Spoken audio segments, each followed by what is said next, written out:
Bueno, pues aquí estamos otro ratito más para compartir el quinto capítulo de este precioso libro, Paz a vosotros. En este capítulo creo que es muy bonito y habla acerca de una mente saludable. Qué importante es tener una mente sana. Una mente enferma lo único que hace es arrastrar lastres, perjuicios, porque tal es el pensamiento del hombre, tal es él. Acuérdate de esta frase. Nadie te puede hacer más daño que tus propios pensamientos. Porque lo que viene del pensamiento luego se convierte en el sentimiento. Y ese sentimiento pues toma fuerza en el comportamiento humano.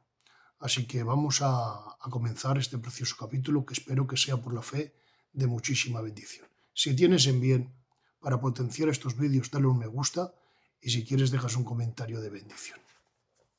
Comenzamos con una frase de nuestro hermano Luis Bermúdez. Piensa bien lo que piensas. Está bien. Y vamos allá. Como bien he dicho, dice un texto del libro de Eclesiastes, Salomón, que tal es el pensamiento del hombre, tal es él. La psicología humana y las Sagradas Escrituras defienden acertadamente que la personalidad del hombre está basada esencialmente en el pensamiento, sentimiento y obra. En esa misteriosa máquina de la mente donde se origina la personalidad y la conducta del hombre, la mente influye en el corazón y en el corazón influye la conducta. El pensamiento provoca sentimientos, emociones y deseos, y estos provocan conducta y obras. Según sea la naturaleza del pensamiento, así será la naturaleza de los sentimientos, deseos y emociones. Y según sea la naturaleza de esos sentimientos, así será la naturaleza de nuestras obras o conducta. Lo podemos decir de otra forma. Obramos en relación a lo que sentimos y deseamos, pero sentimos y deseamos en relación a lo que pensamos. Así lo afirma Salomón. Tal es el pensamiento del hombre, tal es él. Y lo confirma el apóstol Pablo a los gentiles. Y lo confirma el apóstol Pablo. Los gentiles se conducen y actúan en la vanidad de sus mentes, teniendo el entendimiento entenebrecido, según Efesios 4:17. Todo comienza en la mente. Cuando alguien piensa y se convence a sí mismo que es un fracasado o un inútil, esto provoca en su corazón un sentimiento de complejo de inferioridad. Y este sentimiento de inferioridad provocará en él una conducta de aislamiento. De lo contrario, si el mismo individuo pensara y se convenciera a sí mismo que es un superhombre, tal pensamiento provocaría en él un sentimiento de superioridad. Y este sentimiento provocaría en él comportamientos de presunción y de menosprecio hacia sus semejantes. Si pensamos en las dichas perdidas del pasado, tales pensamientos llenarán nuestro corazón de un sentimiento de tristeza y melancolía. Y el sentimiento de tristeza arrancará lágrimas de nuestros ojos y lamentos de nuestra boca. De lo contrario, si pensamos continuamente en los fracasos vividos, estos provocarán un sentimiento de frustración y la frustración nos llevará a arrinconarnos. Pero el pensamiento no solo provoca sentimientos, sino también deseos. Por ejemplo, si maquinamos pensamientos obscenos, estos despertan en nuestra alma deseos impuros, y los deseos impuros provocan tentaciones, las cuales nos empujarán a cometer actos impuros conforme a la naturaleza de los deseos y de los pensamientos. Veamos algunos ejemplos bíblicos para entender lo que estamos exponiendo. Leemos en el libro de Daniel: entonces el rey pareció y sus pensamientos lo turbaron, y se debilitaron sus lomos y sus rodillas daban una contra otra. Según Daniel capítulo 5, versículo 5 al 6 al 7. Aquí hallamos tres pasos de la personalidad humana en su debido orden: pensamiento, sentimiento de pánico y obra. Tembló paleció y gritó. Cuando Belsasar vio que aquella mano escribiendo en la pared comenzó a pensar de forma negativa, tales pensamientos produjeron en su corazón un sentimiento de pánico, el cual le impulsó a gritar y a temblar. No iba mal encaminado. Quien dijo que el miedo solo es un pensamiento.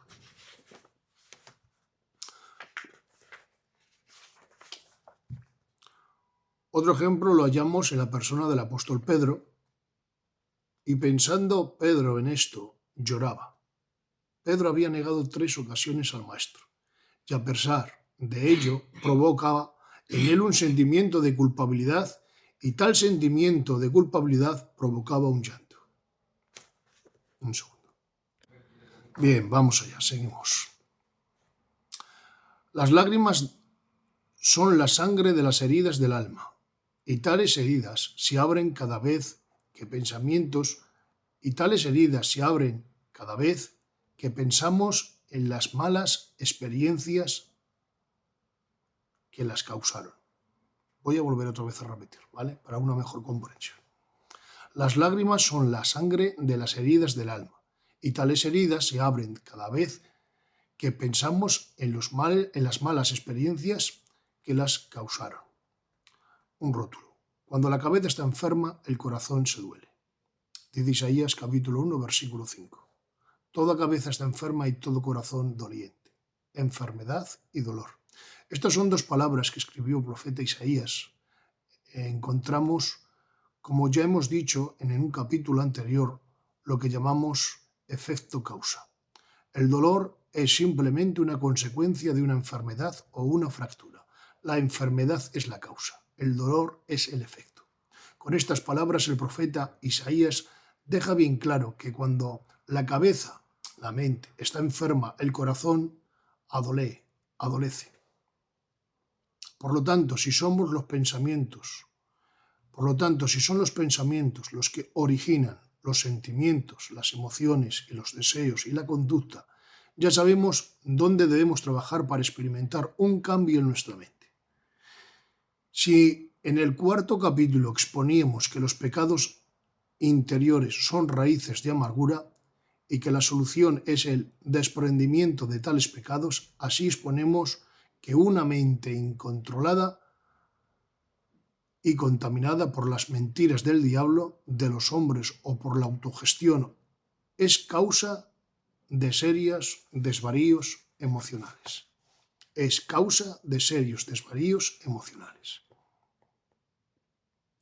Bien, continuamos. Pero Dios, el psicólogo por excelencia, nos da la terapia necesaria para que todo creyente gocemos de una buena salud psicológica y emocional. A saber, son 3 las medidas a tomar. Sustituir en la mente las tinieblas por la luz, la mentira por la verdad. 2, comunión con el Espíritu Santo. Y 3, autocontrol del pensamiento. Es decir, tenemos que hacer filtro con los pensamientos que recibimos. Si los pensamientos que recibimos son para bien, hay que darles paso a nuestro corazón. Y si son pensamientos de mal, negativos, tóxicos, ahí como un guerrero o como un soldado, tú estás custodiando tu propio corazón. No le dejes entrar a pensamientos negativos. Rótulo. Primero, sustituir en la mente las tinieblas por la luz. Dice una frase nuestro hermano Ángelos. Las palabras no hacen pensar y sentir. Las palabras no hacen pensar y sentir.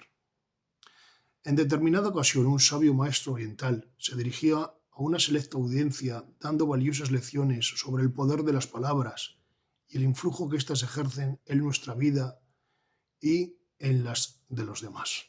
Lo que usted dice no tiene ningún valor, le interrumpió un individuo que se encontraba en un auditorio.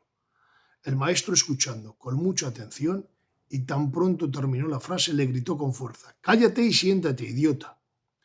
Ante el asombro de la gente, el aludido, lleno de ira, soltó varias palabrotas e insultos, y cuando estaba fuera de sí, el maestro alzó la voz y le dijo: «Perdonadme, caballero, Perdóname, por favor. Le he ofendido y le pido perdón. Acepté mis sinceras excusas y sepa que respeto su opinión aunque estamos en desacuerdo. El hombre se calmó y dijo el maestro: le he entendido y también le presento mis excusas y acepto que la diferencia de opiniones no debe servir para pelear, sino para mirar más opiniones. El maestro le sonrió y le dijo: perdóname usted que haya sido de esta manera, pero así hemos visto todos la forma más clara, el gran poder de las palabras. Con pocas palabras lo exalté y enojé, y con otras pocas lo calmé. En conclusión, en esta historia es que hay mucho poder en las palabras, tanto para enojarnos como para calmarnos. Las palabras no se las lleva el viento, sino que dejan huella en la mente. Las palabras no hacen pensar, las palabras nos hacen pensar y sentir. Tiene gran poder e influyen positiva o negativamente. Las palabras pueden provocarnos ira, temor, complejo, inferioridad, desesperación, tristeza, angustia, deseos pecaminosos, pero también puede hacernos sentir alegría, optimismo, confianza, seguridad, ánimo y deseos de hacer el bien. Según sea la naturaleza de las palabras, así será la naturaleza de nuestros pensamientos y sentimientos. Y puesto que la mente es el centro de la personalidad del ser humano y las palabras nos hacen pensar y sentir, tanto Dios como el diablo están interesados en sembrar en ella sus propias enseñanzas. El apóstol Pablo expresa en su carta a los Efesios el deseo y el interés que Dios tiene en llenar el entendimiento del creyente de su luz. Y dice así: pido que el Dios de nuestro Señor Jesucristo, el Padre de gloria, os dé el espíritu de sabiduría y de revelación en el pleno conocimiento de Él, habiendo sido iluminados los ojos de vuestro entendimiento, para que conozcáis cuál es la esperanza a que os ha llamado, cuáles las riquezas de la gloria de su herencia en los santos y cuál inmensurable grandeza de su poder para con nosotros los que creemos, conforme a la operación del dominio de su fortaleza, según Efesios 1:17. En su segunda carta a los Corintios, el mismo apóstol expresa cómo también el maligno se esfuerza para llenar de tinieblas, es decir, de mentiras, la mente del hombre con el fin de cegarlo y confundirlo, pues el Dios de este siglo cegó el entendimiento de los incrédulos para que no les resplandezca la luz del Evangelio de la gloria de Cristo, quien es la imagen de Dios, según Segunda de Corintios capítulo 4, versículo 4. Como vemos, tanto Dios como el diablo están muy interesados en conquistar la mente y el entendimiento del hombre, puesto que el primero que lo consiga se convertirá en el dueño de éste. Dios quiere sembrar trigo en la mente humana. El maligno trata de sembrar cizaña. Dios quiere sembrar la verdad, el diablo quiere sembrar mentiras. Dios quiere llenar el entendimiento de luz, el maligno quiere llenarlo de tinieblas. Y es que el maligno sabe que si consigue llenar la mente del hombre de mentiras, de herejías y de conceptos equivocados, habrá conseguido que el hombre se sienta, desee y viva conforme a su voluntad. Es pues por eso que ya empieza a sembrar tinieblas en las mentes cuando aún somos niños. Pues ya en los colegios se nos enseña dogmas contrarios a la naturaleza de las escrituras, como por ejemplo la teoría de la evolución causal, el origen del hombre y la religiosidad. Otros métodos usados por el maligno es sembrar el mal en los corazones con la televisión, el internet, cierta literatura y música. También confunde al hombre a través de las culturas de las tradiciones humanas, las cuales suelen ser opuestas a las verdades bíblicas. En el texto que mencionamos, el apóstol de los gentiles descubre la obra del diablo. Vuelvo a citarlo, pero según la versión bíblica textual, pues el Dios de este mundo presente ha cegado la mente de los incrédulos para que no les resplandezca la luz del Evangelio de la gloria de Cristo, quien es la imagen de Dios. El significado de la palabra cegar es el siguiente: confundir las ideas, oscurecer la razón. También significa macizar algo que antes estaba hueco, por ejemplo, llenar un pozo de escombro, tratándose de veredas, conducto o otros pasos estrechos. Impedir el abaranzar con broza, piedras o otros estorbos al tránsito por ellos. El Dios de este mundo, el maligno, ha cegado y ciega la mente del hombre, es decir, la confunde, la oscurece, llenándola de escombros, de las filosofías, dogmas, religiones, tradiciones, costumbres humanas, etcétera, etcétera, contrarias a las sanas doctrinas. Dogma que cuestiona la existencia de Dios y el poder del Evangelio de Jesucristo para salvar las verdades pautas que el ser humano debe seguir para disfrutar de la felicidad razonable que en el presente y para salvar su alma en la eternidad. Dogmas, ideas y preceptos que han alejado al hombre de Dios y lo han sumergido en una ruina espiritual y moral, además de empujarle al abismo de una conducta pecaminosa. Ahora bien, si la mente está llena de ponzoñas mentiras enseñadas por el diablo y los hombres, y dichas mentiras son causa de desvaríos emocionales, entonces debemos esforzar en arrojar tales mentiras de la mente y en su lugar llenarlas de verdad.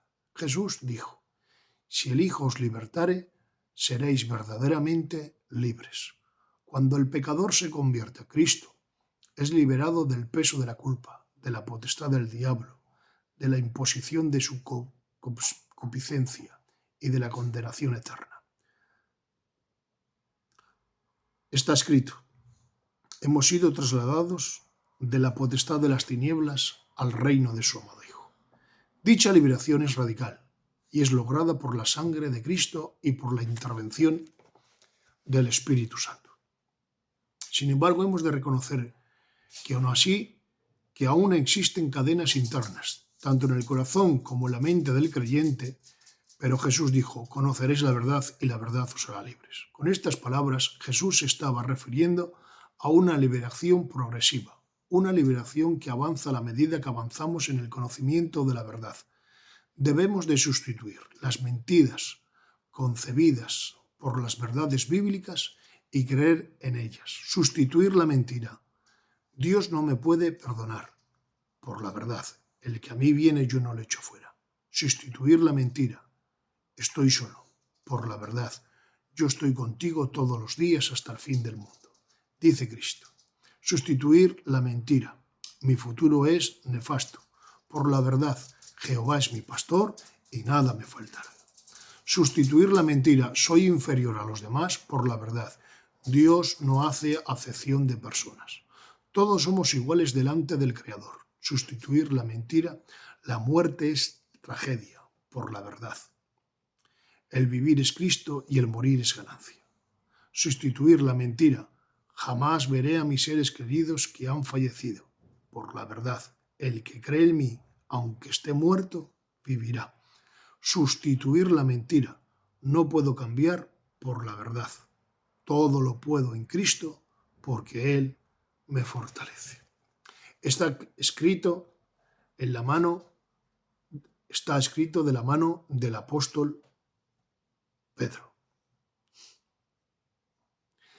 Tenemos también la palabra profética más segura, a la cual hacéis bien en estar atentos a ella, como una antorcha que alumbra en lugar oscuro, hasta que el día amanezca y el lucero de la mañana resplandezca en vuestros corazones.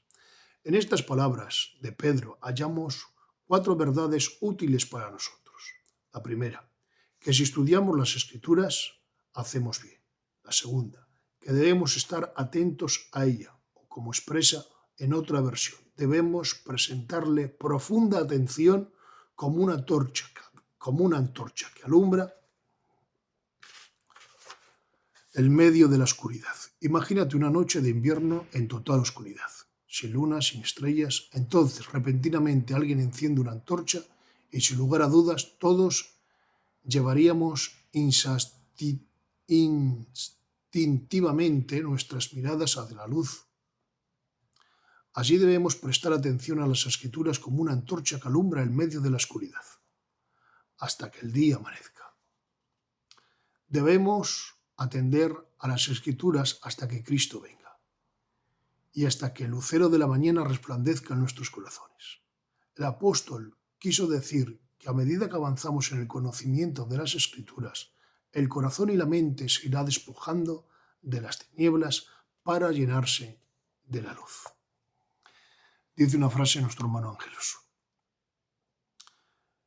estudia las Escrituras hasta que su sabiduría se convierta en materia viva en tu cerebro. Es especial e imprescindible medicina es para el hombre sentir la presencia de Dios. Pero es un gran error pensar que esto lo soluciona todo. Hay ciertas enfermedades en el alma y en el espíritu que para curarlas se precisa de algo más que sentir a Dios. Se necesita la luz de las Escrituras. Cuando llega la luz, las tinieblas se disipan y la palabra de Dios es como una antorcha encendida cuyo fulgor es capaz de penetrar hasta los rincones más oscuros de la mente y de la memoria, de disipar todas las tinieblas y de hacer resurgir la luz de un nuevo día en el lóbrego corazón humano. Por lo tanto, debemos leer la palabra de Dios, escuadriñarla, escucharla, compartir opiniones, meditar en ella de día y de noche y deleitarnos con los tesoros que se encierran en sus páginas. Como está escrito: bienaventurado el varón que en la ley de Jehová está su delicia y en ella medita de día y de noche. Este será como árbol plantado junto a las corrientes de las aguas, que da su fruto a su tiempo, su hoja no cae y todo lo que hace prospera.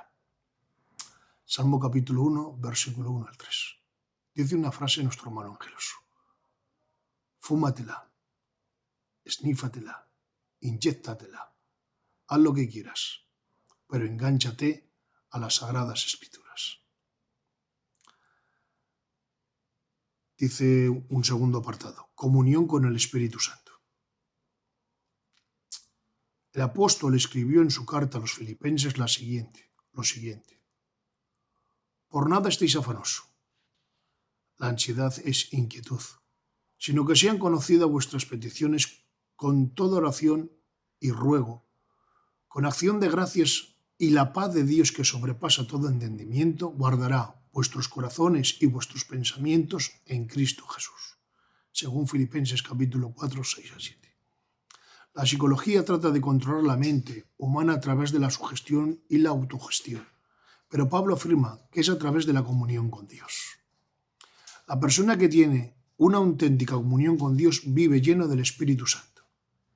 Y el que está lleno del Espíritu Santo es gobernado por él. Y no solamente gobernará el Espíritu Santo la conducta, sino también la mente del hombre. No os embriaguéis con vino en el cual hay desenfreno, más bien seis llenos del Espíritu, hablando entre vosotros con salmos, himnos, canciones espirituales, cantando y alabando al Señor en nuestros corazones. De la misma forma que una persona es dominada por el alcohol, cuando está embriagada, la persona que se embriaga del Espíritu Santo es gobernada por él. Estoy seguro de que llenos del Espíritu Santo menguarán muy notablemente nuestros temores, preocupaciones, tristezas, depresiones, angustias y desánimos. Dicho esto de otra forma, llenos del Espíritu Santo seríamos mucho más felices. El tercer apartado es el autocontrol del pensamiento. Dice una frase: mientras pensemos como ayer, seguiremos siendo como ayer. En la carta de los Filipenses, el apóstol Pablo nos aconseja con las siguientes palabras: todo lo que es verdadero, todo lo que es honesto, todo lo que es justo, todo lo que es puro, todo lo que es amable, todo lo que es de buen hombre, si hay alguna virtud alguna, si hay virtud alguna, si alguno digno de alabanza, si hay algo digno de alabanza, en esto pensad.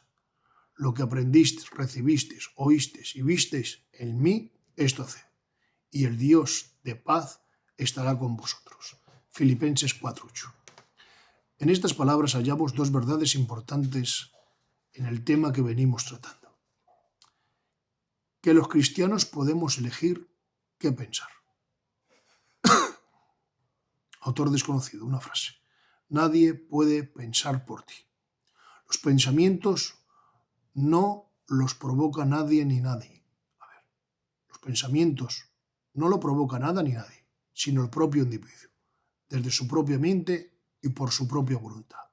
Es cierto que las imágenes que vemos y las palabras que oímos nos incitan a pensar de una u otra manera y por lo tanto debemos controlar lo que entra por nuestros ojos y por nuestros oídos. Pero al final es el propio individuo quien decide qué pensar, como está escrito. El corazón maquina los malos pensamientos. Salomón deja claro que el corazón del hombre es la fábrica de los pensamientos. Esto lo corroboró el propio Jesús diciendo, y del corazón salen los malos pensamientos. El Señor afirma que los pensamientos no entran, sino que salen. Precisamente esto Jesús reprendió a los judíos de entonces, diciendo, ¿por qué pensáis así en vuestros corazones? Les acusó de pensar mal, porque los pensamientos los provoca voluntariamente el propio hombre. Precisamente por esta causa, el maquinar malos pensamientos es contado como pecado.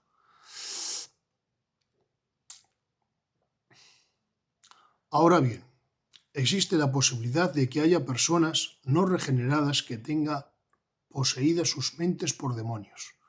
No todos los perdidos tienen espíritus o demonios. En semejante caso, tales individuos no son dueños de sus pensamientos, ya que sus mentes son gobernadas por los espíritus que viven dentro de él. Un ejemplo de ello lo hallamos en el endemoniado Gadareno, el cual, mientras estaban los demonios dentro de él, era un hombre fuera de sí. Pero cuando Jesús echó fuera a los demonios, el Gadareno recuperó de nuevo su juicio cabal y el control de sus pensamientos. También es cierto que el hombre natural, aun cuando no esté poseído por espíritus demoníacos, le es muy difícil controlar su propia mente. Fue el apóstol Pablo quien dijo que los gentiles se conducen en la vanidad de sus mentes, teniendo el entendimiento entenebrecido, según Efesios 4:17. Es el mismo apóstol quien escribió a Timoteo que los que se oponen a la verdad están cautivos a la voluntad del diablo. Corrige con mansedumbre a los que se oponen, por si quizás Dios les condena que se arrepientan para comprender la verdad y escapen de la trampa del diablo, quien los tiene cautivos a su voluntad, según 2 Corintios 2:25. El hombre natural le es muy difícil, quizás imposible, controlar sus pensamientos y pueda llegar incluso al penoso estado de convertirse en esclavos de ellos. Pero todos aquellos que estamos en Cristo hemos recibido a la persona del Espíritu Santo, el cual mora en nosotros, porque no nos ha dado espíritu de cobardía, sino de poder, de amor y de dominio propio, según 2 Timoteo 1:7. El Espíritu Santo capacita a los verdaderos creyentes para que tengan éxito en su vida espiritual y emocional, pues Él nos proporciona poder, amor y dominio propio. Poder para vencer a los demonios, al mundo y al pecado. Amor para cumplir el santo mandamiento que dice: amarás a Dios sobre todas las cosas y a tu prójimo como a ti mismo.